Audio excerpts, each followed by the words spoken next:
Bible study आहे ती खूप यामध्ये आपण एक चार्टद्वारे म्हणजे एक जे चित्र किंवा एक डायग्राम जो बनवला आहे त्याच्याद्वारे देवाची जे प्लान्स आहे देवाची जे योजना आहे ते आपण समजण्याचा प्रयत्न करू. कारण खूपदा काय होतं मला समजत नाही की मी सांगत असताना तुम्हाला त्या गोष्टी समजत आहे का नाही, आणि म्हणून मी एका रूपरेखेद्वारे चार्ट तो ड्रॉ केला की आपल्याला देवाचं जो प्लान होता, देवाचं जो मनुष्यासाठी प्लान आहे, देवाचं जी योजना आहे ती आपल्याला प्रत्येकाला कळावी.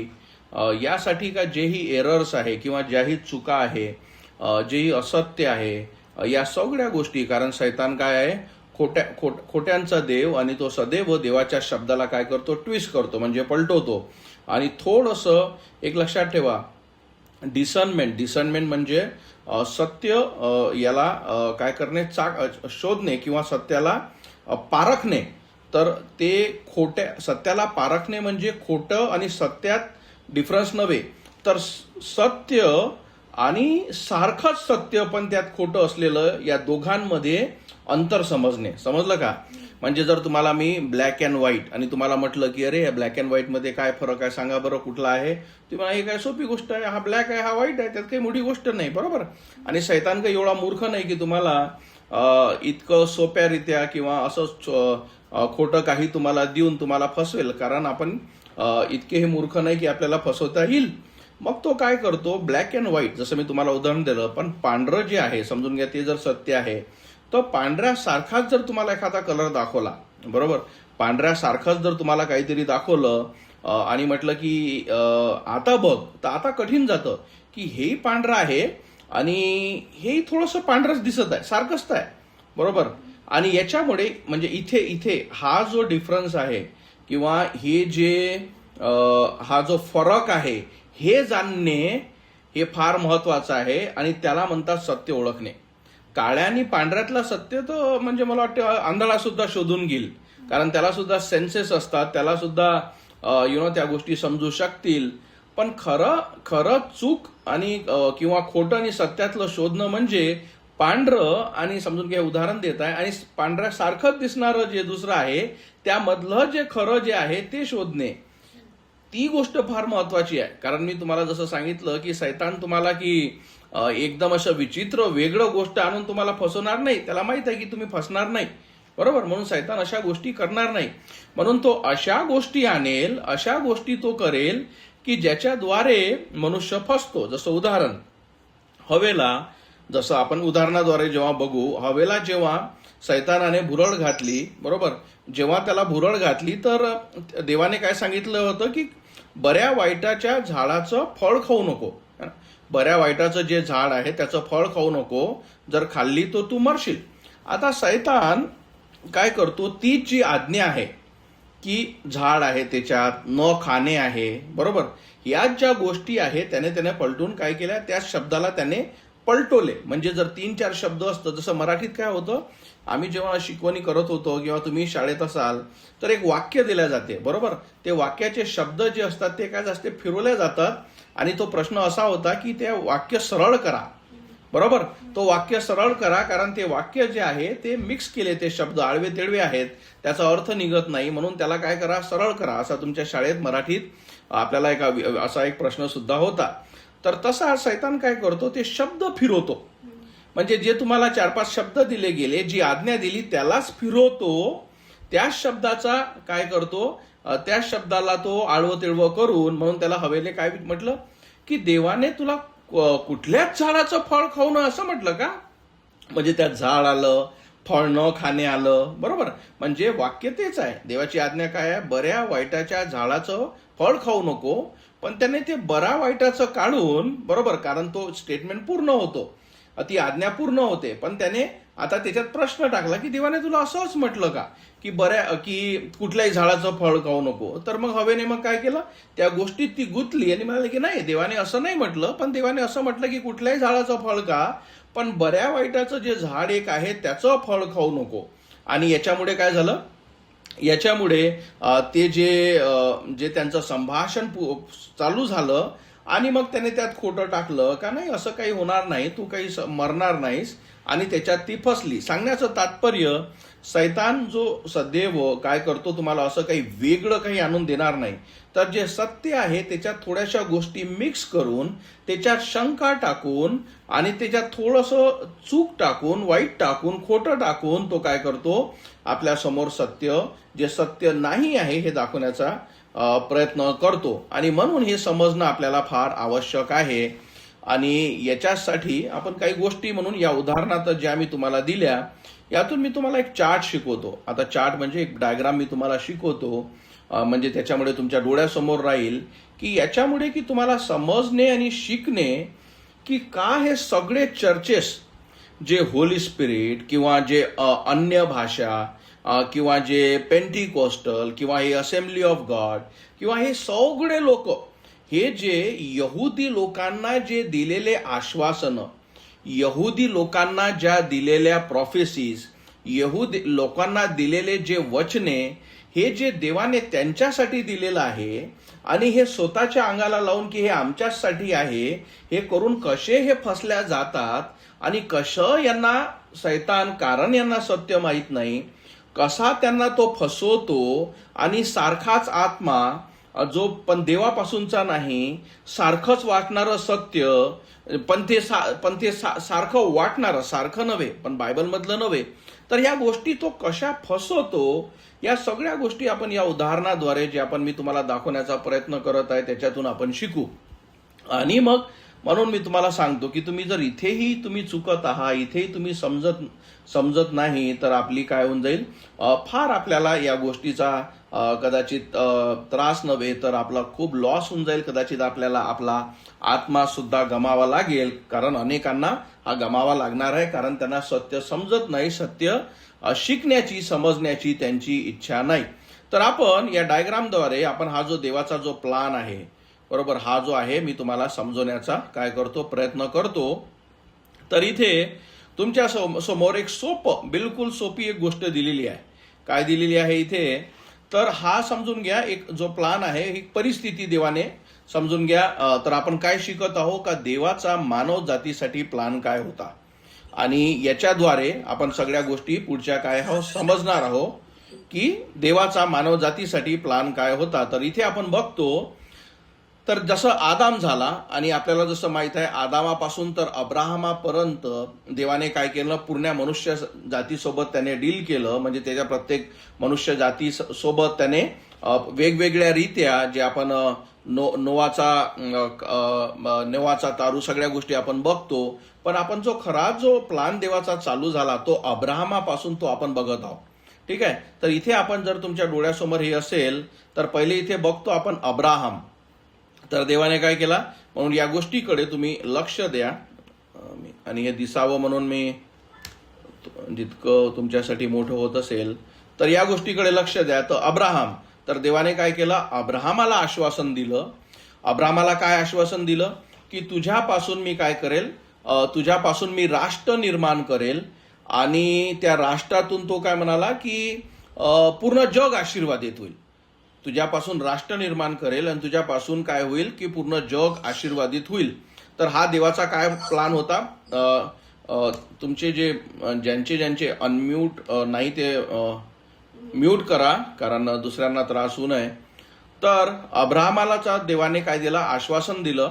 आणि म्हणून आपण बघतो की अब्राहमापासून काय झालं, इस्रायल निर्माण झालं. आपण ही सगळ्या स्टोरी, आपण आद्या सगळ्या हे वचनं आपण ऑलरेडी बघितले आहे की अब्राहमापासून नंतर काय झाला, इसाक झाला. इसाकापासून आपण बघितलं की याकोब झाला. याकोबापासून आपण बघितलं काय झाला, योसेफ झाला. आणि योसेफापासून देवाने काय केलं, योसेफाचं नाव इस्रायल केलं. आणि यहुदी हे जे लोक आहेत, म्हणून इस्रायल पासून जे येणारे लोक जे आहेत त्यांना काय यहुदी म्हटलं जातं. आणि म्हणून देवाने काय केलं, यहुदी लोकांचा म्हणजे एक राष्ट्र बनवलं, त्यांना यहुदी म्हणण्यात आलं. आणि देवाने ती गोष्ट जी आहे मनुष्यासाठी निर्माण केली, म्हणजे तो राष्ट्र निर्माण केला. आणि याचा आणखी एक हेतू काय होता की त्याच्याद्वारे आशीर्वादित कसं होईल, कारण त्याच्यानंतर त्यांना देवाचा पुत्र जो प्रभू येशू ख्रिस्त आहे त्याला पाठवणं होतं. आणि आपण बघतो की देवाचा पुत्र प्रभू येशू ख्रिस्त पाठवण्यात आला. आता आता देवाचा पुत्र प्रभू येशू ख्रिस्त, आता हा एक सिनारिओ आहे, ही परिस्थिती आहे, ही अशी झाली नाही, पण तुम्हाला मी समजून सांगतो की काय का का आपण समजत आहोत. तर येशू ख्रिस्त आला आणि येशू ख्रिस्ताला या लोकांनी जर स्वीकारले असते, कारण प्रभू येशू ख्रिस्त काय म्हणतो, मी देवाचं राज्य प्रस्थापित करण्यासाठी आलेलो आहो. म्हणून जे सुवार्ता सांगण्यात आली ते कशासाठी सांगण्यात आली, की देवाच्या राज्याविषयी, का मी देवाचं राज्य कारण देव जिथे आहे त्याचं राज्य म्हणजे ख्रिस्ताशिवाय राज्य नाही.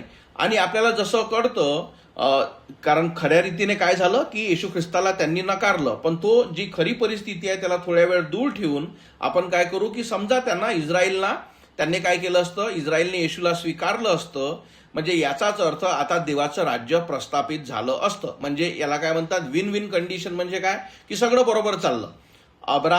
अब्रामाला देवाने आश्वासन दिलं, त्याच्यापासून राष्ट्र निर्माण झाला, त्यानंतर देवाने आपला पुत्र पाठवला, इस्रायल लोकांनी येशू ख्रिस्ताला ओळखले की हा देवाचा पुत्र आहे आणि देवाचं राज्य पृथ्वीवर प्रस्थापित झालं. हे जर झालं असतं तर सगळ्यात मोठी समस्या काय आहे, की गैर यहुदी म्हणजे परराष्ट्रीय जे तुम्ही आणि मी आहे ते या प्लॅनमध्ये कुठंच सामील नाही झाले.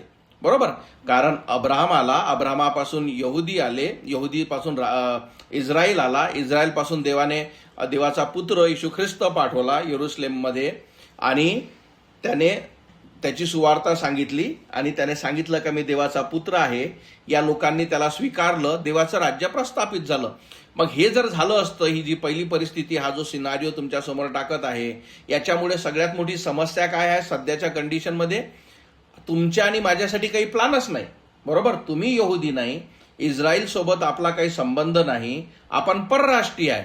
म्हणून हा जो पहिली परिस्थिती ज्याला विन विन किंवा सगळं बरोबर जाणे, हे असं झालं नाही. बरोबर, म्हणून ही गोष्ट जर तुम्हाला समजली असेल का, ही गोष्ट आपल्यासाठी चांगली नाही. आता याच्यात देवाने दुसरा काहीतरी प्लॅन केला असता, म्हणजे याचा अर्थ की आपण दुसरा जो सिनारिओ आहे तो आपण बघू, कारण असं घडलं नाही तर काय झालं, तर या लोकांनी येशू ख्रिस्ताला नाकारलं. पण आपण काय पहिले बघत आहोत की नकारार्थी जो सिनारिओ आहे, की नकारार्थी जी परिस्थिती आहे, की जर त्यांनी येशूला स्वीकारलं असतं तर डायरेक्ट देवाचं राज्य प्रस्थापित झालं असतं. हे त्यांच्यासाठी बरोबर आहे, पण तुमच्या आणि माझ्यासाठी नाही. कारण आपल्यासाठी मग सॅल्वेशन कुठं, आपल्यासाठी देवाचं राज्य कुठं. बरोबर, मग आपण दुसरा सिनारिओ बघू. बरोबर, कारण आता बघू आपण की वास्तविक झालं काय. हे होतं पहिलं, आपण काल्पनिक घेतला, कारण तसं झालेलं नाही. कदाचित तो देवाचा प्लॅन असेल, हे आपल्याला माहित नाही.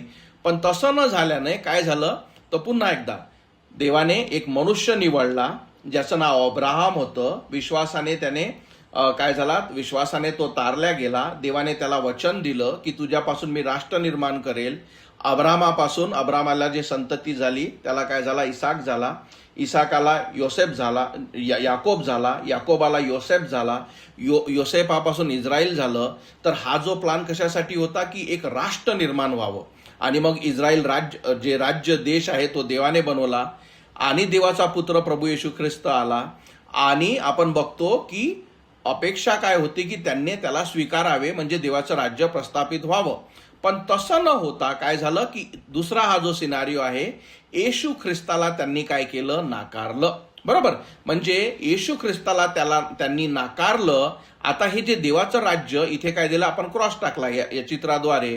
म्हणून हे समजण्याचा प्रयत्न करा, कारण आपण खूप मोठा प्रश्न याचं उत्तर आपण घेत आहोत, का लोक यांना सत्य का समजत नाही, का वाईट आणि चुकीच्या शिकवणीमुळे लोक फसत आहे.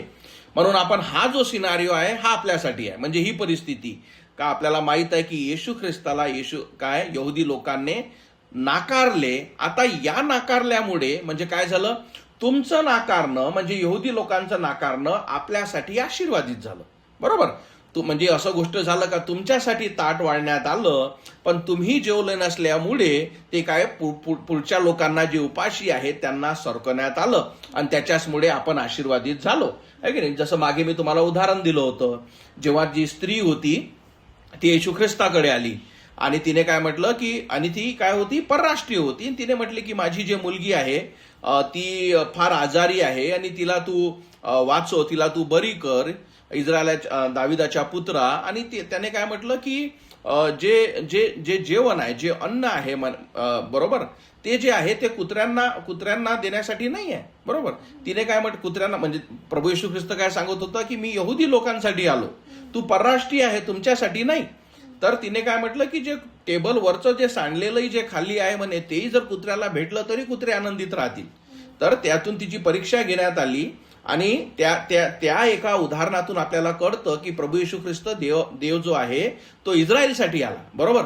आणि इथून आपल्याला कळतं की एक परराष्ट्रीय स्त्री जेव्हा देवाच्या कृपेसाठी त्याला हाक मारत होती, तर देवाने तिला सांगितलं की मी तुमच्यासाठी आलेलो नाही, मी यहुदी लोकांसाठी आलेलो आहो. पण ती विश्वासाने तिने काय केलं, देवाचे आशीर्वाद जिंकले, देवाने तिला आशीर्वादित केलं. म्हणून या उदाहरणाद्वारे आपल्याला ही गोष्ट कळते. आणि मग जेव्हा या यहुदी लोकांनी ज्यांच्यासाठी देवाचा पुत्र आला, बरोबर, जेव्हा त्यांनी नाकारले, जेव्हा त्याला नाकारले, त्यानंतर काय करण्यात आलं, तर आपल्यासाठी परराष्ट्रीयांसाठी काय करण्यात आलं, देवाचं जे चर्च आहे किंवा देवाच्या प्लॅनमध्ये आपल्याला सामील करण्यात आलं. आणि म्हणून हे जे तिसरं ड्रॉइंग जे आहे, हे तिसरं डायग्राम जे तुम्हाला त्या गोष्टीविषयी काय करते, माहिती देते. आणि म्हणून हे समजणं फार आवश्यक आहे. पुन्हा एकदा या डायग्रामकडे, तर काय झालं, तर येशू ख्रिस्ताला यहुदी लोकांनी नाकारलं, आपण हे बघतो.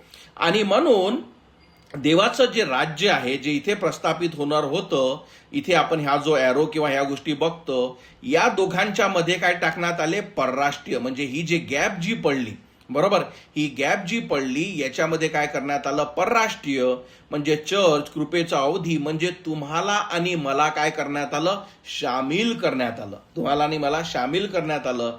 जसं मी तुम्हाला एका उदाहरणाद्वारे सांगतो. समजून घ्या, एक गुलाबाचं रोपटं आहे, बरोबर, गुलाबाचं रोपटं आहे, आणि त्या गुलाबाच्या रोपट्यात झेंडूचं फूल लागत नाही, बरोबर, नैसर्गिकरित्या ते लागत नाही. आणि एक झेंडूचं जे फूल आहे किंवा एक रोपटं आहे ते खाली पडलेलं आहे, पण गुलाबाचं हे जे झाड आहे ते चांगलं आहे. पण देवाने काय केलं, या गुलाबाचं जे झाड आहे ते गुलाब देण्यासाठी त्याने नकार दिला. तर देवाने काय केलं, जे झेंडूचं खाली पडलेलं जे आहे, बरोबर, ते घेतलं आणि ते रोपट्यात त्याने लावलं. त्याने काय केलं, त्याला ग्राफ्टेड म्हणजे काय केलं की माझी इच्छा आहे का गुलाबासारखं हे चांगलं झालं पाहिजे, पण तुम्ही आपल्या बंड प्रवृत्तीने, तुम्ही आपल्या कठोर हृदयामुळे देवाची कृपा स्वीकारत ना, म्हणून एखादी खाली पडलेली एखादी दांडी घेतली आणि देवाने काय केली, त्या रोपट्यात लावली का ज्याच्याद्वारे फळ यावे. तर अशा रीतीने किंवा या उदाहरणाद्वारे आपल्याला कळतं की देवाने काय केलं, देवाचं जे राज्य आहे, बरोबर, ते इस्रायल लोकांसाठी देवाने जे प्रस्थापित करण्यासाठी प्रभू येशू ख्रिस्त आला. त्यांना जेव्हा इस्रायलने नकारले, यहुदी लोकांना नकारले, तर देवाने ती कृपा काय केली, जे परराष्ट्रीय आहे त्यांच्यासाठी दार उघडण्यात आले. आता ही सगळी गोष्ट म्हणजे देवाचा आता खरा प्लान जो आहे तो आपण या चित्राद्वारे समजण्याचा प्रयत्न करू. आणि हे चित्र तुम्हाला समजलं पाहिजे, मी सांगण्याचा सोप्यारित्या प्रयत्न करतो. आणि हे जेव्हा आपल्याला समजत नाही, हे जर आपल्याला कळत नाही, म्हणून आपल्याला सगळं सारखंच वाटतं, आपल्याला वाटतं तेही चर्च सारखं आहे, हेही लोक सारखेच आहेत, तो अन्य भाषा बोलतो तर काय झालं, तेही आपलेच आहेत. आणि या सगळ्या गोष्टीद्वारे जे लोक फसल्या जातात, कारण देवाचा प्लान काय आहे, देवाची इच्छा काय आहे, कुठले आश्वासन कोणाला दिलेले आहे, कुठले वचन कोणासाठी दिलेले आहेत, या गोष्टी समजणे फार आवश्यक आहे. म्हणून योग्यरित्या देवाचा शब्द डिवाइड करणे हेच आपलं काय आहे, हे देवाने आपल्याला सांगितले आहे. आणि ही जर गोष्ट जर तुम्हाला समजली नाही तर अनेक लोक फसल्या जातील, अनेक लोकांचा आत्म्याचा नाश होईल.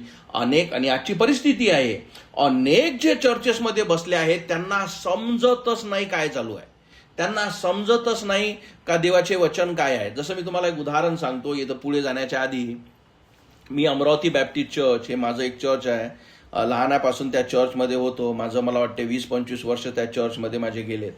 आता त्या चर्चमध्ये असताना माझ्याच वयाचा एक जो युवक तेव्हा त्या काळात होता, 2 दिवसाआधी तो काय झाला, तो मला, मी सकाळी फिरायला जेव्हा जातो तेव्हा तो मला भेटला आणि त्याने मला ओळखलं, मी त्याला ओळखलं. आम्ही दोघं जण बसलो, ज्यूस पेत होतो आणि सहज मी जेव्हाही मला संधी भेटली तर मी देवाची सुवार्ता सांगण्याचा प्रयत्न करतो. आणि त्याला मी विचारलं की जर तू मरशील तर तुझा आत्मा कुठं जाशील. आता तुम्हाला बायबल माहीत आहे, तुम्हाला श्रीमंत मनुष्याची, तुम्हाला जो लाजरस आहे त्या व्यक्तीची स्टोरी माहीत आहे का? तो गरीब व्यक्ती कसा नरकात गेला, स्वर्गात गेला, श्रीमंत व्यक्ती कसा नरकात गेला. तुम्हाला जे चोर जे आहेत, जे क्रुसावर लेफ्ट आणि दोन साईडला होते, त्यांच्या तुम्हाला कहाण्या माहीत आहे. पण त्या गोष्टीचा अर्थ तुम्हाला समजत नाही, म्हणजे कोणासाठी ते दिले आहेत, प्लस ते काय बोलत आहेत या गोष्टी त्यांना समजत नाही. म्हणजे ते तुम्हाला स्टोऱ्या सांगतात, बरोबर, की बघा आता तो श्रीमंत मनुष्य बघ, आता तो काय गेला, मेला आणि तो नरकात गेला. जो गरीब होता तो स्वर्गात गेला आणि मग आपला अजून न्याय व्हायचा आहे. आपला न्याय झाल्यावर मग देव आपल्याला स्वर्गातच घेईल. आणि माझं मन रडतं या लोकांसाठी, की अरे मी सांगतो ना, पण तुम्हाला समजून सांगतो ना, की माझी साक्ष तुम्हाला सांगतो, तुम्ही कुठं चुकत आहे हे तुम्हाला सांगतो. तुम्ही जर ऐकायला रेडी असाल तर मी तुम्हाला पूर्ण जीवनाचं सत्य सांगतो, ज्याच्यामुळे तुमचा आत्मा वाचेल आणि तुम्ही स्वर्गात जाऊ शकाल. तुम्हाला या गोष्टी मी तुम्हाला पटवून सांगतो, देवाच्या वचनातून सांगतो. पण समस्या काय होतं, तुम्हाला स्टोऱ्या माहीत आहेत, तुम्हाला आळवे तेळवे वचन माहीत आहे, जिथं जे तुम्हाला पटतं ते लावता येतं. पण तुम्हाला की देवाचा शब्द योग्यरित्या कसा सांगता यावा, कसा समजता यावा, कुठली गोष्ट कोणासाठी दिलेली आहे हे समजत नाही. तुम्ही चर्चेसमध्ये आहात, तुम्हाला आपल्या ख्रिस्तीपणाचा गर्व सुद्धा आहे का बा आम्ही काहीतरीच आहो, पण तुमच्यापाशी ख्रिस्त नाही. हा कशामुळे? पहिली गोष्ट शिकवणारा नाही, दुसरं ज्ञान नाही, आणि त्याच्यापेक्षा महत्वाचं माहित आहे काय समस्या आहे? आम्हाला समजायचं नाही, आम्हाला ऐकायचं नाही. तुम्हाला एक सांगू, सगळ्यात एक गोष्ट लक्षात ठेवा, सगळ्यात जास्त देवाच्या वचनाचा विरोध कुठले लोक करतात? तुम्हाला काय वाटते कुठले लोक करत असतील? चर्चमधले लोक, जे अशा खोट्या चर्चेसमध्ये त्यांचं आयुष्य गेलं, शिकवणी घेत आहे, त्यांना जेव्हा तुम्ही सत्य सांगता ते तुम्हाला थापळ मारतील. त्यांना आवडत नाही, त्यांना समजायचंच नाही. माझी इच्छाच नाही, आम्ही चर्चमध्ये आहो, आमच्यापाशी पास्टर आहे, आमचा बाप्तिस्मा झालेला आहे आणि आम्ही बस स्वर्गातच जाणार, बस कधी मरतो आणि स्वर्गात जातो बस याचीच वाट बघत आहेत. आणि म्हणून मी तुम्हाला सांगितलं की सगळ्यात महत्वाचं काय आहे, की सत्य समजणे, योग्यरित्या देवाच्या वचनाचा उलगडा करणे. आज आपल्याला काहीच गांभीर्य कदाचित वाटत नसेल, पण मी तुम्हाला सांगतो, जसा शेवटचा श्वास या पृथ्वीवरील संपेल ना, फक्त सत्याची आस राहील, पण संधी संपून जाईल. म्हणून हे फार महत्वाचं आहे की आपल्याजवळ काय आहे, देवाच्या शब्दाचं सत्य काय आहे आणि देवाचं बायबल काय आहे, कुठले वचन कशासाठी दिले आहे, कोण कोणासाठी काय म्हणत आहे, मी यहुदी आहे, मी परराष्ट्रीय आहे, हे वचन माझ्यासाठी आहे, या सगळ्या गोष्टी समजणे फार महत्वाचं आहे. आपण इकडे जाऊ तर आपण काय बघितलं, हे जे उदाहरण आपण जे बघितलं, तर हे जे आहे, ही जी थर्ड कंडिशन आहे. पहिले आपण बघितलं की जर पहिलं काय होतं कंडिशन, जर त्यांनी स्वीकार केला असता तर देवाचं राज्य प्रस्थापित झालं असतं. पण आपण तिथे समस्या काय आहे की गैर यहुदी त्यात नाहीत. मग जर यहुदी लोकांनी येशूला स्वीकारलं असतं तर त्याच्यात देवाचं राज्य प्रस्थापित तिथं झालं, कारण देव आला, त्यांनी त्याला स्वीकारलं की अरे हो, तू देवाचा पुत्र आहे, इतके चमत्कार तू घडवत आहे आणि जे भाकीत तुझ्यावाशी लिहिलेलं आहे ते सगळं तुझ्या नावाने पूर्ण होतं आणि आम्ही तुला स्वीकारतो, डायरेक्ट देवाचं राज्य. पण तसं जर झालं असतं तर जे परराष्ट्रीय आहे आपल्यासाठी कुठलीच आशा नाही. आता देवाचा कुठला दुसरा प्लान असता, पण बायबलमध्ये नाही, म्हणून मलाही माहीत नाही, बरोबर.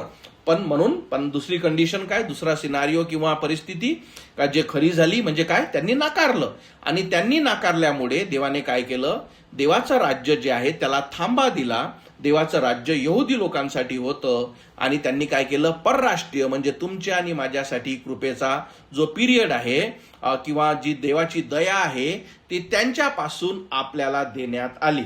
तर म्हणून हे जे आहे सगळ्यात मोठं, याला आपण थोडं काय करू, फोकस करू, कारण हेच सगळ्यात महत्वाचं आहे. आणि त्याच्यासाठी हा तुमचा तिसरा सगळ्यात मोठा डायग्राम. म्हणून पुन्हा एकदा या गोष्टी पूर्ण आपण समजू, काय आहे, कसं आहे आणि का सत्य काय आहे आपण समजू. तर पुन्हा एकदा यहुदी, इस्रायल माइंडमध्ये लक्षात ठेवा, पूर्ण अब्राहमापासून तर काय मिकापर्यंत प्लस ऍक्ट्स पर्यंत, प्रेषितांच्या कृत्यापर्यंत सगळ्या गोष्टी कोणामध्ये आहे, सगळ्या यहुद्यांमध्ये. बरोबर, देवाने राज्य निवडलं, अब्राम निवडला, त्यातून काय केलं, त्याने इस्रायल प्रस्थापित केला आणि त्याच्याच राज्याविषयी दाविदाचं राज्य आणि त्याचे जे राजे येऊन गेले. त्यानंतर आपण बघतो की कसे संदेश ते पाठवण्यात आले. तर सगळी जे जुना करार आपण जो वाचतो तो कोणामध्ये संभाषण आपण वाचतो, तर देवामध्ये, जो स्वर्गातील देव आहे त्याच्यामध्ये, आणि त्याने घडवलेलं जे राज्य, यहुदी लोक, इस्रायल जे आहे, त्यांच्यामधलं जे संभाषण आहे ते काय करतो, आपण वाचतो. त्यांच्यामधल्या ज्या ज्या गोष्टी झाल्या त्या आपण वाचतो. सगळ्या ज्या गोष्टी यशायाने, यिर्मयाने, सगळ्या या लोकांनी जे दिल्या आहेत ते कोणासाठी, कोणामध्ये घडल्या, स्वर्गातील देव पिता आणि यहुद्या लोकांमध्ये. तर यांच्यामध्ये ज्या ज्या गोष्टी घडल्या आपण ॲज अ प्रेक्षक त्या गोष्टी वाचतो. सगळे आश्वासनं, सगळे वचन हे कोणासाठी दिले, यहुदी लोकांसाठी. का असं असं होणार आहे, तुमच्यामध्ये असं असं होईल आणि देवाचा पुत्र असं येईल, या राज्यात असं होईल, या गोष्टी सगळ्या करतील. या सगळ्या गोष्टी यहुदी, इंग्लिशमध्ये ज्यूज, इस्रायली लोकांना देण्यात आल्या. आणि हे झाल्यानंतर काय झालं, नियमाचा जो कालावधी, नियमाचा कालावधी म्हणजे काय असतं, तर मोशेला आपल्याला माहित आहे की देवाने नियम दिले आणि नियम दिल्यानंतर काय झालं, तो जो पिरियड त्याच्यापासून तर प्रभू येशू ख्रिस्त येण्यापर्यंत हा जो पिरियड जो होता किंवा हा जो वेळ जो होता त्याला काय म्हणतात, नियमाचा कालावधी. म्हणजे देवाने नियम दिले, तुम्हाला नियम पाळणं आहे, आणि जेव्हा तुम्ही नियम पाळत ना तर ते पाप झालं आणि त्याच्यासाठी तुम्हाला मंदिरात जाऊन बलिदान द्यावं लागते. ही सगळी गोष्ट कोणासाठी, यहुदी लोकांसाठी. आणि म्हणून या पिरियडमध्ये त्यानंतर काय झाला, देवाचा पुत्र, जसं यशायाने सांगितले होतं, जुन्या करारात सांगण्यात आलं, देवाचा पुत्र प्रभू येशू ख्रिस्त, या डायग्राम मध्ये इथे दिसते आपल्याला की नियमाच्या कालावधीमध्ये देवाचा पुत्र प्रभू येशू ख्रिस्त इथे आला. इथे आपल्याला दिसतं. आता देवाचा पुत्र प्रभू येशू ख्रिस्त आला, त्याने सगळे, आता जसं आपण मागे खूपदा आपण बघितलं आहे, ऐकलं आहे का तुम्ही एखाद्या नॉर्मल यहुदी दिसणाऱ्या व्यक्तीला देव म्हणणार, का म्हणणार, बरोबर, कोणीच ही गोष्ट करू शकत नाही. पण जर तो व्यक्ती असे चमत्कार घडवतो की मेलेल्यातून मनुष्याला उठवतो, वादळ शांत करतो, अंधळ्यांना दिसू लागते, जे लंगडे आहेत ते चालू लागतात, म्हणजे असे त्याने इतके सारे चमत्कार घडवले जो या पृथ्वीच्या इतिहासात कुठल्याही व्यक्तीने केलेलं नाही. तो जो व्यक्ती विशिष्ट असला पाहिजे, बरोबर, त्याच्यामुळे त्याने चमत्कार घडवले. इथे आता आपल्या बाकीच्या सगळे आजकालचे जे पास्टर, बरोबर, तिथे सगळे फेल पडतात. कशामुळे, काही अरे बायबलमध्ये येशूने घडवले नाही का, त्याच्या प्रेषितांनी घडवले नाही का, ते कशासाठी होते, ते यहुदी लोकांना पटवून देण्यासाठी होते का हा देवाचा पुत्र आहे आणि हे जे पाठवलेले प्रेषित जे आहे ते देवापासूनचे आहे. हे सगळ्या ज्या घटना आणि ही सगळी जे डीलिंग म्हणजे काय, जो व्यवहार किंवा जी गोष्ट चालू होती ते देवामध्ये आणि यहुद्यांमध्ये.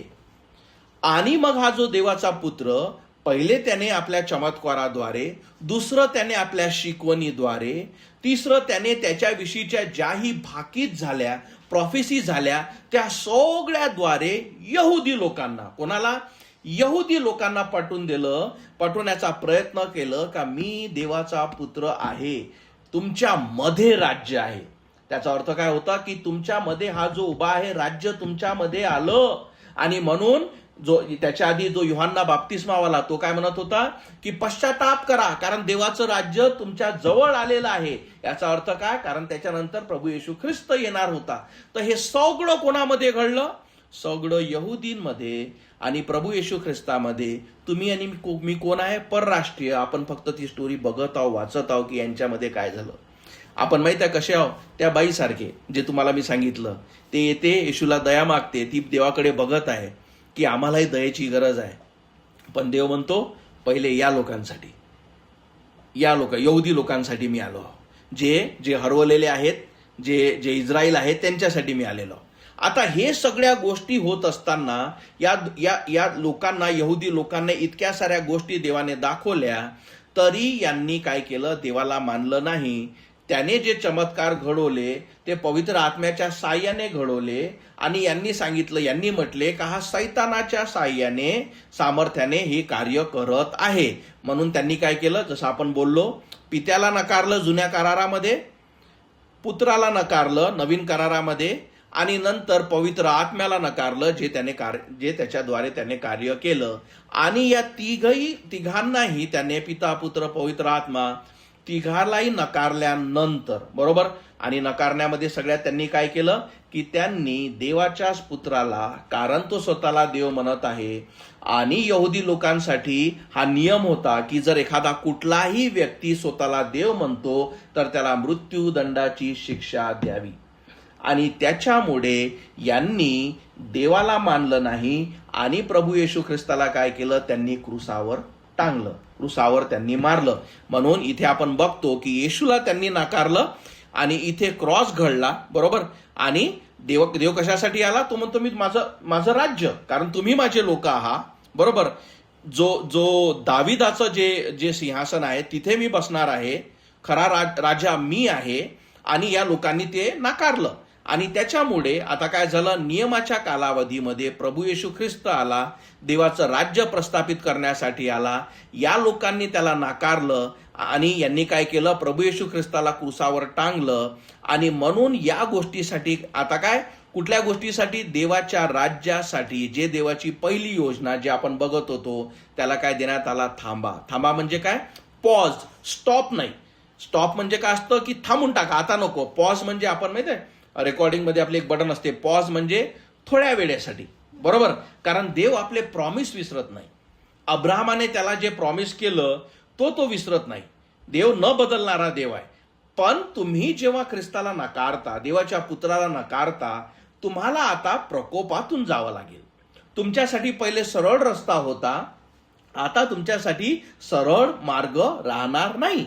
आणि म्हणून यहुदी लोकांसाठी देवाने इथे जो थांबा दिला आहे, बरोबर, म्हणजे देवाचं राज्य आता काय, देवाने जी योजना होती ते इथे थांबवली. प्लस तुम्हाला हेही शिकणं आहे की सर्व अभिवचने आणि भविष्यवाण्या इस्रायलाला देण्यात आल्या.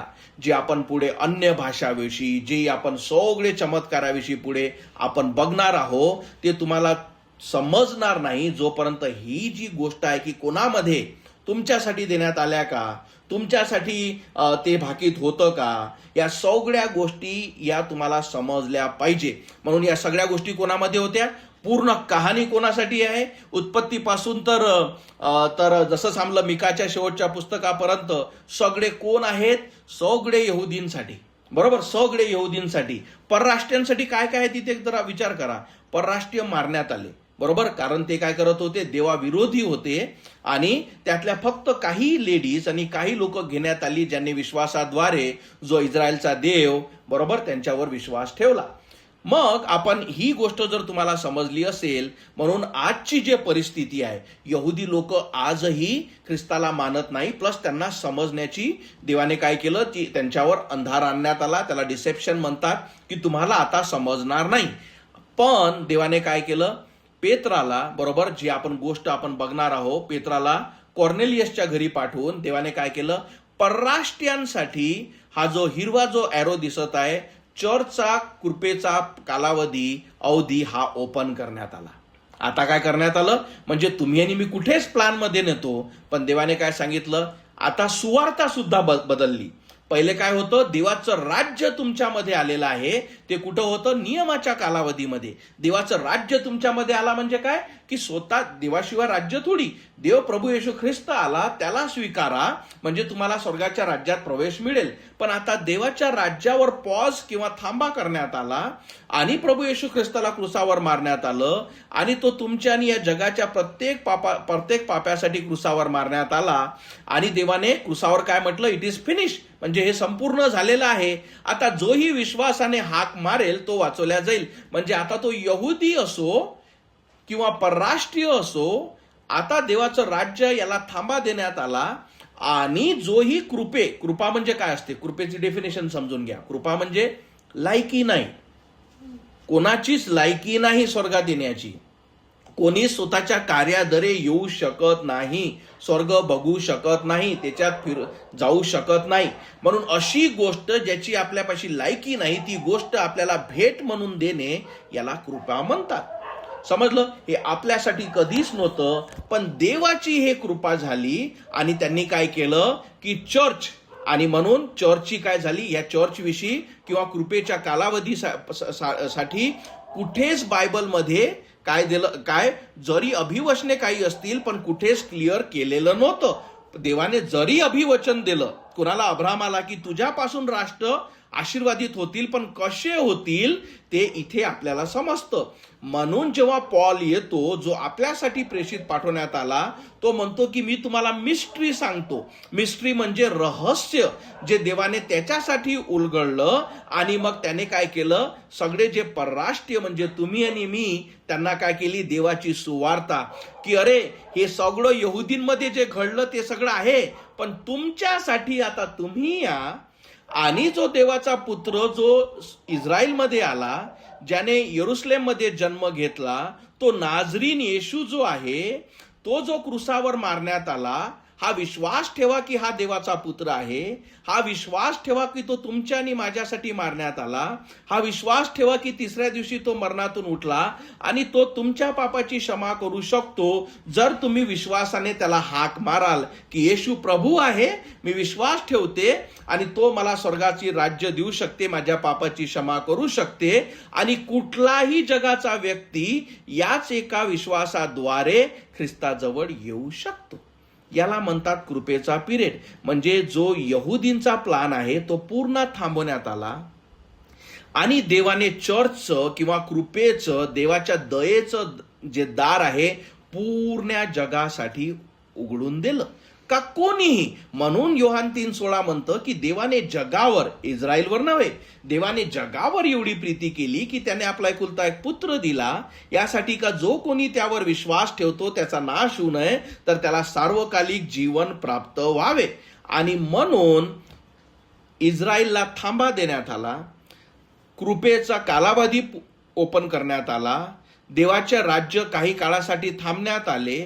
आणि जे देवाचं रहस्य म्हणजे हा जो प्लान आहे, आता हे जरी मी तुम्हाला आपल्याला समजताय, पण हे देवाला ऑलरेडी माहित होतं की या गोष्टी होणार आहे. आणि म्हणून त्याने अब्राहमाला आश्वासन दिले की तुझ्याद्वारे म्हणजे का, की तुझ्यापासून संतती येईल, तुझ्यापासून राज्य येईल, त्यातून देवाचा पुत्र येईल आणि त्याच्यातून तो काय होईल, काय की ते लोक नाकारतील.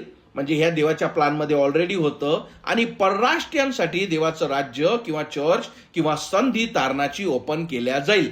आणि म्हणून आता हा जो ग्रीन एरो दिसतो, इथे आपण आहो.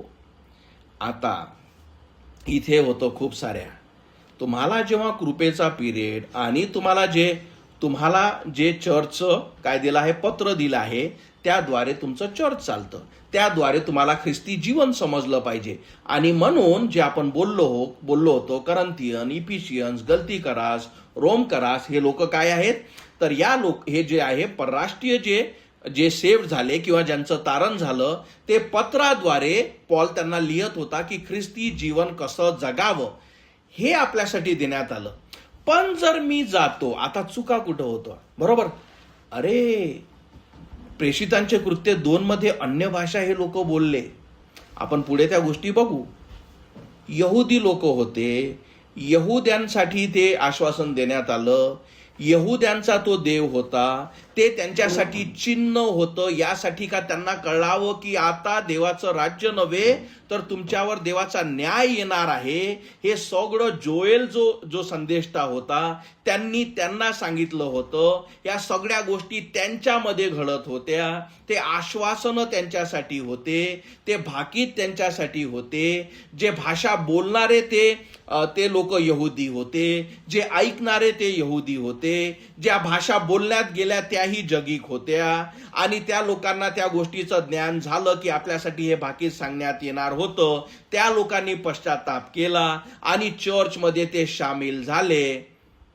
या सगळ्या गोष्टी जर आपल्याला समजल्या नाही तर अरे तिथे बोलतात सॅल्वेशन समजत नाही, तारण काय आहे हे समजत नाही, देवाची सत्य काय हे समजत नाही, आपल्या पाप काय आहे हे आपल्याला समजत नाही, देवाची दया काय आहे हे आपल्याला समजत नाही, नर्क काय आहे आपल्याला समजत नाही, आपण यहुदी आहे का परराष्ट्रीय आहे हे आपल्याला समजत नाही. आपल्याला फक्त हे पाहिजे की आशीर्वाद कसे भेटतील, आपल्याला हे पाहिजे की बाकीचे लोक काय काय करतात त्या गोष्टी मला पाहिजे. आणि सैतान ओळखून आहे. का ओळखून आहे? कारण कुठलाच व्यक्ती ख्रिस्ताच्या कुटुंबात जन्मलेला नसतो. जन्मापासून आपण क्रोधाची मुलं म्हणजे सैतानाची मुलं असतो. आध्यात्मिकरित्या कुठलाच व्यक्ती देवाचा नसतो. पण जेव्हा आपण विश्वासाने त्याला हाक मारतो ख्रिस्ताला, तो तुम्हाला अडॉप्ट करतो. म्हणून पॉल काय म्हणतो की तुम्हाला दत्तक घेण्यात आलं. दत्तक म्हणजे काय की तुम्ही माझे नव्हे, माझ्यापाशी जसा मला एकच मुलगा आहे योहान, पण मग जर मी एक दुसरा मुलगा दत्तक घेतो तो माझा नव्हे, पण मी त्याला घेतलं, माझ्या कुटुंबात आणलं. तसं परराष्ट्रीय हे दत्तक घेण्यात आले. तुम्ही आणि मी देवाचे नव्हे, पण तारणाद्वारे ख्रिस्त काय करतो, आपल्याला नवीन जन्म देतो आणि जे परराष्ट्रीय आहेत त्यांना काय करतो, आपल्या कुटुंबात घेतो. या सगळ्या गोष्टी जेव्हा आपल्याला समजत नाही, आपल्याला फक्त वचनं लेफ्ट अँड राईट बघा तिथे बघितले. आता ही गोष्ट समजा, सैतान जाणतो. आता एखाद्या व्यक्तीविषयी मी तुमच्या संग उदाहरण देतो. एखादा व्यक्ती या पेंटिकोस्टल चर्चमधला किंवा या होली स्पिरिट मिनिस्ट्रीमधला, बरोबर, आणि या चर्चेसमध्ये हे बसले आहेत. आता मी तुम्हाला काय सांगितलं, आध्यात्मिकरित्या कुठलाही व्यक्ती देवाचा नसतो. प्रत्येक व्यक्ती क्रोधाची मुलं म्हणजे काय असते, सैतानाची मुलं आपण असतो. जन्माता आपण आध्यात्मिकरित्या सैतानाची मुलं असतो. हे जर तुम्हाला समजलं नसेल, तुम्हाला तारणाची गरज आहे. मी तुम्हाला तितकंच क्लिअर सांगतो. कारण सॅल्वेशन काय असतं की आपल्याला कळतं की मला बाहेर काढण्यात आलं, नरकातून मला बाहेर काढण्यात आलं. म्हणून आपण आता हा व्यक्ती चर्चमध्ये बसलाय, त्याचा आध्यात्मिक पित्या जो सैतान आहे तो जाणतो की ह्या खोट्या चर्चेसमध्ये आहे. त्याला हे समजतं की हा माझाच आहे, त्याला हे समजतं की हा देवदेव करत आहे.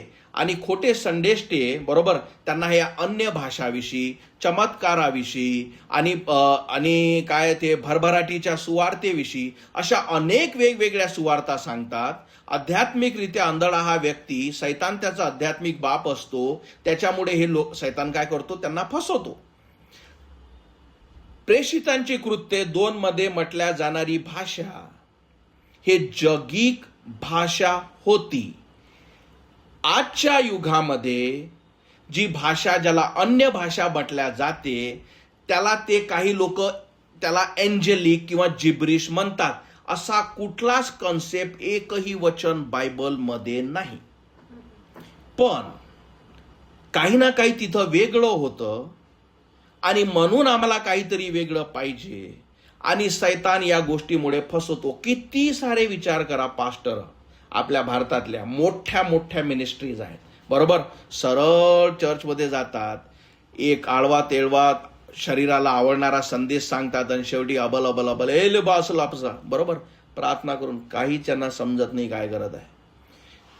किती लोकांना फसवत आहेत, किती लोकांचा आत्मा नाश होत आहे, किती लोक जे चर्चमध्ये असणारे रोज मरत आहे आणि सरळ नरकाकडे जात आहेत. का? कारण त्यांना समजलंच नाही. जे तुम्हाला वारंवार मी सांगत असतो की योग्यरित्या देवाचा शब्दाचा उलगडा करणे, का त्या गोष्टी माझ्यासाठी नाही, माझ्यासाठी पौलस हा प्रेषित देण्यात आला आणि योग्य ख्रिस्ती जीवन कसं जगण्यात यावं, बरोबर. आता पुन्हा एकदा हे लोक उदाहरण देतात, कोरिंथियनमध्ये लिहिलेलं आहे. ओके, त्याच्याविषयी थोडंसं बोलू. कोरिंथ म्हणजे काय होतं? कोरिंथ एक जागा होती, तिथे पॉलाची मिनिस्ट्री चालू झाली, तिथे त्यांनी सुवार्ता सांगितली. आणि जसं मी तुम्हाला सांगितलं, आता कोरिंथ हे त्या काळात हे लोक काय होते, यांची एक देवी होती. यांची देवी म्हणजे ह्या लोकांचं जे आध्यात्मिक स्थान जे होतं ते एवढं वाईट होतं की यांचे जे मंदिरं होते त्याच्यात वेश्या व्यवसायापासून तर इतक्या वाईट गोष्टी घडायच्या. कारण सैतानाने अनेक स्वर्गातील देवी वगैरे असा एक कन्सेप्ट यांना देऊन दिला होता आणि तिथे पॉल गेला, बरोबर. आता विचार करा, परराष्ट्रीय म्हणजे त्यांना काहीच माहित नाही, त्यांना फक्त हे माहित आहे की मूर्त्या पूजाव्या लागतात, ह्या सगळ्या गोष्टी कराव्या लागतात, अशा वाईट गोष्टी कराव्या लागते. आणि तिथे पॉल देवाची सुवार्ता सांगतो, बरोबर. आणि सुवार्ता सांगितल्यावर ते लोक तारल्या जातात. आणि जे आपण मागे बोललो की मग त्यांना जेव्हा त्यांना मग आता पुढं काय, बरोबर. आता पुढं काय? आणि आता जेव्हा फर्स्ट चर्च म्हणजे नवीन तारलेले, जेव्हा पहिल्या चर्चला देवाने हे सगळे अन्य भाषाचे आश्वासनं दिले आणि या लोकांना समजत नव्हतं की कसं करावं, आणि त्याच्यामुळे काय करत होते हे लोक, काय करत होते, सगळ्या समस्या आणत होते. तर पॉल अशा एका लोकांना ज्यांना समजत नाही त्यांची कान उघाडणी आणि त्यांना वचनाद्वारे तो समजून सांगत होता की अरे ह्या गोष्टी अशा नव्हेत. हेच पॉल हे सांगण्याचा प्रयत्न करत होता. बरोबर. या गोष्टीविषयी आपण पुढे बोलू, पण कारण हा विषय आपला सेपरेट एक बायबल स्टडी आपली राहील. पण आज आपल्याला काय शिकणं आहे का? मी कृपेचा पिरियड, कृपेने विश्वासाद्वारे, कुठलंच चिन्ह नाही. चिन्ह काय असतं? डोळ्याने बघणे. विश्वास काय आहे? न बघितलेल्या गोष्टीविषयीचा भरोसा. मी ख्रिस्ताला बघितलं नाही, मी यहुदी नाही, मला माहित नाही तो 2000 वर्ष आधी तिथे आला होता नाही आला होता, मी थोडी बघितलं, मला काहीच माहित नाही त्या गोष्टीतलं, मी त्याचे चमत्कार बघितले नाही, मी फक्त देवाची सुवार्ता ऐकली, मला फक्त सांगण्यात आलं की असं असं होतं आणि मला संधी देण्यात आली का जर तू देवाच्या पुत्राला प्रभू येशू ख्रिस्ताला हाक मारशील का येशू माझ्या पापाची क्षमा कर, मी विश्वास ठेवतो की देवाचा पुत्र आहे, तो माझा आत्मा वाचवतो. ज्या रीतीने ते लोक तारल्या गेले त्या रीतीने आजही लोक तारल्या जातात. आणि म्हणून जो कृपेचा कालावधी आहे तो प्रत्येकांसाठी ओपन झाला. पुढे आपण, कारण आपल्यापाशी कमी वेळ आहे, तर इथे आता काय होईल? परराष्ट्रीयांसाठी देवाचा चर्च हे जे आहे ओपन केल्या जाईल. यानंतर एक जो कालावधी जो कोणालाच माहीत नाही, बरोबर, त्याच्यात काय होईल? हे चर्च जे आहे, कारण आपण काय बघणार आहोत, मग देवाच्या राज्याचं काय झालं, तर आता सध्या याचा थांबा करण्यात आलं. आता परराष्ट्रीयांसाठी चर्च ओपन करण्यात आलं, विश्वासाचा कालावधी ओपन करण्यात आला. आता एक दिवस असा होईल जे आपण पॉल सांगतो की तुतारीचा आवाज होईल. याचा अर्थ का? की आकाशात ढगात काय होईल? तुतारीचा आवाज, म्हणजे जे ट्रम्पेट जे आहे इंग्लिशमध्ये ज्याला म्हणतात, त्याचा आवाज होईल. ते फक्त देवाचे लोक ऐकतील. म्हणून देव काय म्हणतो? माझे लेकरं, माझे मेंढरं माझी वाणी ऐकतात. जसा तो तुतारीचा आवाज होईल, जर एका घरातले 2 लोक असतील, एकाचं सॅल्वेशन झालं असेल, त्यालाच फक्त तो ऐकू येईल आणि तो उचलल्या जाईल, बाकीचे इथंच बसले राहतील. एखाद्या हजाराच्या चर्चमध्ये एक जर सेव्ड असेल त्यालाच तो आवाज येईल आणि तो उचलल्या जाईल, बाकीला समजणार सुद्धा नाही काय होत आहे. आणि चर्च काय करण्यात जाईल? उचलण्यात येईल, ज्याला इंग्लिशमध्ये आपण रॅप्चर म्हणतो. आणि काय होईल? तर ढगात प्रभू येशू ख्रिस्त स्वतः आपल्या वधूला, म्हणून चर्चला काय म्हटलं जातं? वधू. तो वधूला वर घेण्यासाठी येईल. तर हे काय झालं? या चित्राद्वारे मी तुम्हाला सांगण्याचा प्रयत्न करत आहे. पुन्हा एकदा, कृपेचा कालावधी कधी चालू झाला? जेव्हा त्यांनी ख्रिस्ताला नकारले, प्रभू येशू ख्रिस्ताला क्रुसावर टांगले, देवाच्या राज्याला थांबा देण्यात आला, परराष्ट्रीयांसाठी चर्च ओपन करण्यात आलं. आणि हे चर्चचा पिरियड जोपर्यंत प्रभू येशू ख्रिस्ताचं येणं, म्हणून आपल्याला माहित नाही की प्रभू येशू ख्रिस्त आज येतो, 1000 वर्षाने येतो, आपल्याला या गोष्टीची कल्पना नाही. तोपर्यंत आपलं कार्य आहे विश्वासाने जगणे. आणि प्रभूचं येणं होईल त्यावेळेस काय होईल? हे जे चर्च आहे या ग्रीन एरो मधलं हे पूर्णच्या पूर्ण उचलल्या जाईल.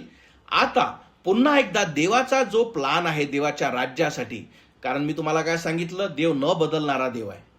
मग तो काय करेल? आता यहुदी लोकांचा त्यांचा जो प्लान आहे तो प्लान, त्याचा जो थांबा आहे तो काढेल आणि कंटिन्यू, म्हणजे ते पुढे गोष्ट जाईल, पण सोपं राहणार नाही. का? कारण तुम्ही पित्याला नकारलं, पुत्राला नकारलं, पवित्र आत्म्याला नकारलं. आणि म्हणून काय आहे? 7 वर्षाचा जो प्रकोप आहे तो देवाच्या लोकांसाठी आहे, म्हणजे इस्रायल लोकांसाठी आहे आणि पूर्ण जगावर आहे, जो 7 वर्षाचा पिरियड. आणि यांच्या मधून त्यांना जावं लागेल. आणि या 7 म्हणून तुम्हाला सांगितलं की चर्च जे आहे, आता ही खूप महत्वाची डॉक्ट्रिन म्हणजे शिकवणी आहे, म्हणून चर्च या प्रकोपात राहणार नाही, म्हणून चर्च उचलल्या जाणार आहे. आणि म्हणून हा जो एरो दिसतो, आणि म्हणून आपण जेही तारलेले आहेत ते ख्रिस्तासोबत वर स्वर्गात राहू. आणि तुम्हाला अजून थोडंसं समजावं म्हणून, इथे जेव्हा 7 वर्षाचा प्रकोप या पृथ्वीवर राहील, इथे जे हे जे वर्ष आहेत, इथं विश्वासणारे जे तारलेले आहेत त्यांचा न्याय आहे. समजलं तुम्ही कुठे राहता? इथे जे आहे, लक्षात ठेवा, विश्वासणाऱ्यांचा सुद्धा न्याय आहे. जे तुम्हाला सांगत असतो विश्वासाने जगा, देवाच्या वचनावर चाला, वाईटाचा निषेध करा, पवित्र जीवन जगा, अनेकांना ख्रिस्ताची सुवार्ता सांगा, देवाचं कार्य करा. हे जीवन जर ख्रिस्ताने तुम्हाला नवीन जीवन दिलं आहे, ते तुमचं नाही, देवाचं आहे. या सगळ्या गोष्टी कोण कसं जगलं तो न्याय इथं होणार आहे. जे तारलेले वर्त जाणार आहेत, म्हणून न्याय तुमचा आणि माझा सुद्धा आहे. आणि इथे 7 वर्ष देवाचा प्रकोप या पृथ्वीवर राहील. इथेच ख्रिस्ती विरोधी जो आहे तो ख्रिस्ती विरोधी प्रकट केला जाईल. सैतान त्याला काय करेल, जगासमोर आणेल. आणि हा जो इस्रायल आहे, बरोबर, आणि हा जो इस्रायल आहे त्या ख्रिस्त विरोधीला देवाचा पुत्र किंवा ख्रिस्ती म्हणून स्वीकारतील का हा ख्रिस्त आहे, पण अक्षरशः तो काय राहील, ख्रिस्त विरोधी. आणि जेव्हा शेवटी या लोकांचे डोळे उघडल्या जाईल, म्हणजे हा जो 7 वर्षाचा पिरियड आहे हा 3.5 आणि 3.5 वर्ष डिवाइड केलेला आहे. आणि शेवटचे 3.5 वर्ष हा पिरियड इतका भयानक राहील, ज्याच्याविषयी आपण प्रकटीकरणामध्ये आणि आपण अनेक याच्यामध्ये बघतो की लोकांना असह्य होईल. आणि अर्ध यहुदी अर्ध इस्रायल हा ख्रिस्ती विरोधी खतम करेल. आणि त्यानंतर देवाचा पुत्र, आपण बघितलं प्रेषितांच्या कृत्यामध्ये आपण एक वचन वाचू, सुंदर वचन आहे की नाही. त्यांनी काय म्हटलं होतं की तुम्ही काय बघता की हा जो प्रभू येशू ख्रिस्त आकाशाकडे उभे राहिले आहेत, हा जो येशू तुम्हास, प्रेषितांचे कृत्य 1:11, आणि ते असे बोलले, अहो गालिलकरांनो, तुम्ही आकाशाकडे का पाहत उभे राहिले आहात? हा जो येशू तुम्हास वर आकाशात घेतला गेला आहे, तुम्ही त्या जसे आकाशात जाताना पाहत असता तसाच तो परत येईल. आता सुंदर गोष्ट, जर तुमचं लक्ष असेल, मन असेल तर समजेल. हे जे वचन वाचलं, काय म्हटलं, अहो गालिलकरांनो, म्हणजे कोणासाठी बोलत होता तो एंजेल? यहुदी लोकांसाठी. त्यांना काय सांगत होता की तुम्ही आता हा प्रभू वर घेण्यात आला, आता तुम्ही त्याला कसं बघाल? कोण बघेल? यहुदी, गालिलकर, बरोबर, त्यांच्यासाठी. आपण ते नाही, आपण काय झालो, आपण ढगात घेण्यात आलो, रॅप्चर झालं. जे तारलेले आहेत ते जे तुतारीच्या आवाजानंतर वर उचलण्यात येईल. पण जे यहुदी आहे आणि हे जे वचन सांगतं, आणि हे लोक आपला जीव वाचवण्यासाठी, म्हणून आता मी तुम्हाला एक होमवर्क देतो. खरंच तुम्हाची इच्छा असेल का मी देवाच्या वचनात वाढावं, मत्तय 24 वाचा, मत्तय 24, मॅथ्यू 24, मत्तय 24 वाचा बायबल स्टडी झाल्यानंतर. आणि त्याच्या ज्याही गोष्टी दिलेल्या आहेत त्या सगळ्या कोणासाठी दिले आहे? यहुदी लोकांसाठी. ज्या प्रश्नाचं उत्तर पेत्राला प्रभू येशू ख्रिस्त देतो. पेत्र म्हणतो की मग हे कधी होईल, तुझं राज्य कधी येईल? तर मत्तय 24 जो पूर्ण चॅप्टर आहे तो यहुदी लोकांसाठी की कसं कसं होईल, आणि हे त्यांच्यासोबत होईल. आणि त्यांना प्रकोपातून जावं लागेल. देवाचे लोक प्रकोपातून का जातील? कारण त्यांनी ख्रिस्ताला नकारलं. आणि त्यातून जो अर्धा इस्रायल जो बचावला जाईल. आणि तेव्हा प्रभू येशू ख्रिस्त, आता इथे हे जे तुम्हाला हे जे चित्र दिसतं, या चित्रात तुम्हाला दिसतं प्रभू येशू ख्रिस्त आणि त्याच्यासोबत ही जी फौज आहे, बरोबर, हे काय आहे? जेही तारलेले लोक, ज्यांचा इथे न्याय झाला, बरोबर, आणि न्याय झाल्यानंतर ते ख्रिस्तासोबत परत या पृथ्वीवर येतील. ख्रिस्त हा ख्रिस्ती विरोधी. आणि हे जे जग, जे आर्मजेडनचं जे म्हणजे जे 3रं महायुद्ध, एक लक्षात ठेवा, 3रं महायुद्ध असं होणार नाही. ते फक्त ख्रिस्त विरोधी आणि देवामध्ये होईल. म्हणून जग जेव्हा थर्ड वर्ल्ड वॉर असं होणार नाही. ते जे आहे ते फक्त शेवटचं युद्ध. आणि ख्रिस्त काय करेल? या सगळ्या लोकांना, आपल्या ख्रिस्ती विरोधी लोकांना, आणि जे ख्रिस्ता विरोधी जंग करण्यासाठी आले त्यांना प्रत्येकाला तो काय आपल्या आवाजाने, आपल्या शब्दाने खतम करेल. आणि जे आपण प्रकटीकरणमध्ये बघतो की घोड्याच्या टाका एवढा किंवा जे लेअर सांगितले आहे तितकं ह्या रक्ताचं त्या जागेवर, इव्हन ही जागा ही ठरवलेली आहे की हे युद्ध कुठं होईल. हे इस्रायलच्या जागी ही जी जागा ही पण नेमलेली आहे. आणि म्हणूनच बायबल खरा हा देवाचा शब्द आहे. आणि ख्रिस्त येईल, ख्रिस्त विरोधीला खतम करेल. यहुदी लोकांचा हा जो थांबा, हा जो आंधळापण आहे हे उघडेल. आणि हा जो ख्रिस्त यांनी नकारला, आणि यांना समजेल का हाच देवाचा पुत्र होता ज्याला आपण नकारलं, आणि त्याला ते स्वीकारतील. आता ख्रिस्त काय करेल? इस्रायलमध्ये दाविदाच्या सिंहासनावर बसेल आणि देवाचं राज्य 1000 वर्ष पृथ्वीवर करेल. हा देवाचा प्लान आहे. थोडंसं तुम्हाला आणखी समजावं किंवा तुम्हाला अधिक माहिती पाहिजे याच्यासाठी जरी याच्यात मी दिलेलं नाही, तर याला म्हणतात मिलेनियम किंगडम. मिलेनियम म्हणजे 1000 वर्ष. म्हणजे आता परिस्थिती काय राहील त्या 1000 वर्षाची? जे यहुदी लोक जे देवाच्या प्रकोपातून वाचले आणि ज्यांनी देवाच्या पुत्राला स्वीकारले, ज्यांनी आकाशातून स्वर्गातून जो प्रभू येशू ख्रिस्त आला त्याला स्वीकारले, आणि ते लोक प्लस जे चर्च जे आहे, जे तारलेले लोक आहेत, ते जे स्वर्गात घेण्यात आले, ते जे देवासोबत परत येतील, ह्या दोन क्राऊड आहे, हा इस्रायलमध्ये देवासोबत काय करेल? राज्य करेल. 1000 वर्ष पृथ्वीवर देवाचा पुत्र त्या सिंहासनावर बसेल. 1000 वर्ष त्याला रॉडचं म्हणजे ते कठीण राज्य राहील. जे त्याचे आहेत त्यांच्यासाठी ते सोपं राहील, जे त्यांना विरोधी करतात त्यांच्यासाठी ते कठीण राहील. देवाचा पुत्र स्वतः या पृथ्वीवर 1000 वर्ष राज्य करेल. याच्यानंतर काय होईल? थोड्या वेळासाठी, आणि या 1000 वर्ष काय होईल? सैतानाला बांधल्या जाईल. या 7 वर्षामध्ये सैतान खूप सारे कार्य करेल, पण त्यानंतर 1000 वर्षासाठी सैतान बांधल्या जाईल. आणि 1000 वर्ष, ज्याला मिलेनियम किंगडम म्हणतात, जसं संपलं, थोड्या वेळासाठी त्याला काय करण्यात येईल? त्याला सोडण्यात येईल. आणि शेवटचा मग देव त्याला खतम करेल आणि त्याला काय टाकेल? अनंताच्या नरकात टाकेल. प्लस 1000 वर्षानंतर आता जो या जगाचा जो सगळ्यात मुख्य न्याय आहे, ज्याला व्हाईट थ्रोन जजमेंट, पांढऱ्या शुभ्र सिंहासनाचं त्याचं जे न्याय आहे, तिथे तो बसेल.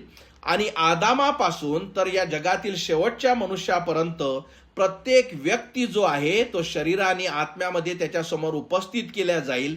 ज्याही व्यक्तीने त्याला स्वीकारलं नाही, म्हणून तुम्हाला सांगितलं, जे तारलेले आहेत त्यांचा न्याय ऑलरेडी झाला. त्यांच्या पापांसाठी नव्हे, तर त्यांचा विश्वासीपणाचं जे जगणं आहे त्यांच्यासाठी न्याय होईल, जो आपण इथे बघितला.